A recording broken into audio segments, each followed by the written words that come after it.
Hello, my name is Alex Thompson. I attend Missouri Western State University, and for my COM 104 class, I'm going to be doing a persuasive speech over child fame and how it can negatively affect the viewers, the child's life, and the experiences in their childhood.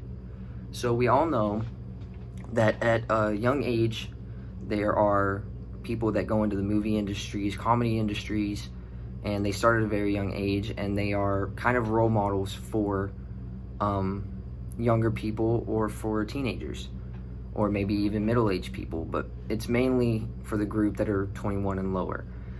So for an example that I wanted to use of childhood fame kind of ruining or taking away the potential of someone's life, I would like to use the example of Amy Winehouse.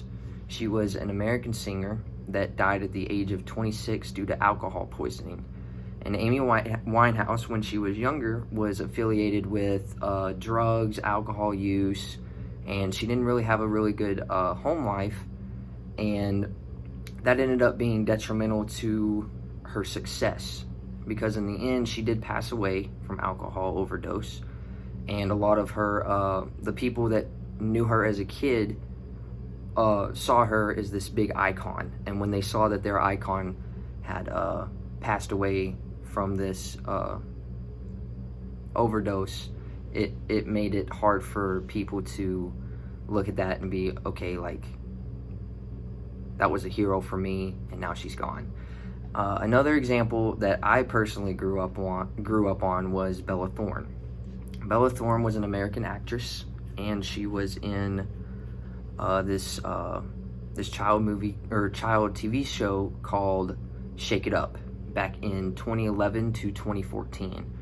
I personally grew up knowing her as, you know, this happy little teenager that I could turn on and watch the television, and she'd sing and dance with her friends, and it was like a drama, and I was very interested in it, and I actually looked up to that little group of that cast as role models for me.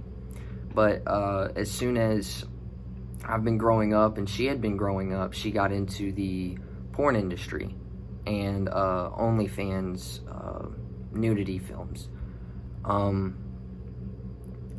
lot of criticism came her way for that, because a lot of people were saying that she was a big influence for people my age, and to see that she had turned her life into, you know, making all this money and, you know, going into the porn industry, it was hard for 12-year-olds and lower to see a role model like that, like Bella Thorne, fall into some of those dark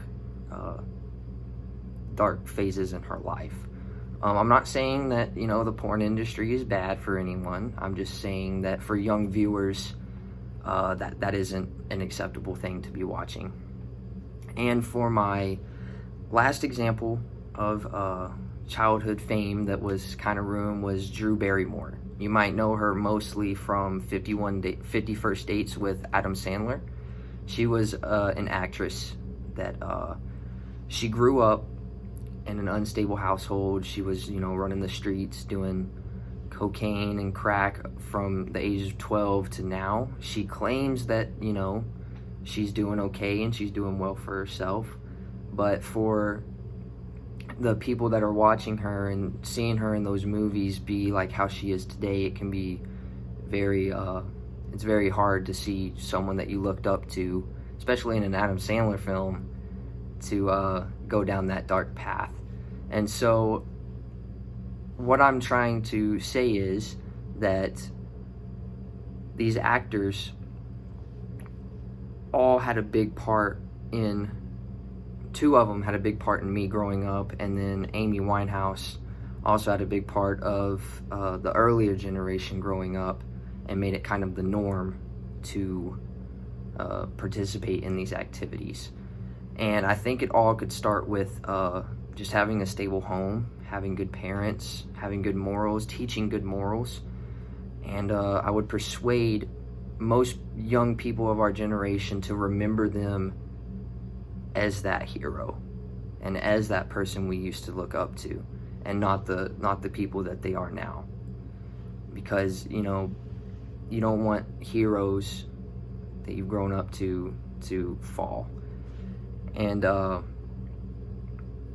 I think that parenting wise, not all three of these are examples of people that didn't grow up in good homes. But being attentive to your child, raising them right with good morals, and just keeping them on the straight path, I would persuade them to do that. And I would like to thank you for your time, and you have a great rest of your day. Thank you.